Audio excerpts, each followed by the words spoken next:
Nursing home থেকেই সোনাকে যেদিন নিয়ে এসেছিলাম সেদিন থেকেই কিন্তু ওর মিমি ওর কাছেই রয়েছে। আমার মা তারপরে কিছুদিন পরে চলে গিয়েছিলো বাড়িতে কিছু অসুবিধার জন্য।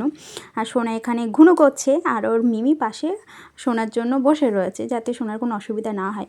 আর আমার সোনা খুবই কম ওয়েটের হয়েছে, ডক্টরের কাছে নিয়ে গিয়েছিলাম।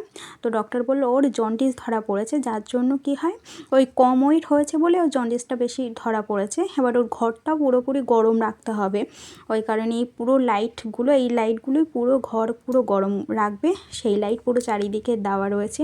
আর এখানে সোনার দুধ বোতল টোতল সব এখানেই রাখা রয়েছে, কারণ খাটের উপর তো গরম জলের ব্যাপারটা রাখবো না।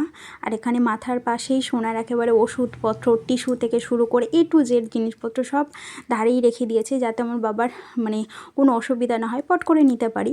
আর এখন তো সোনাকে সবাই দেখতে আসছে, ওই কারণে সব স্যানিটাইজারও নিয়ে রাখা রয়েছে, যেই আসছে আগে স্যানিটাইজার হাতে দেবে তারপরে সোনাকে কাছে নেবে।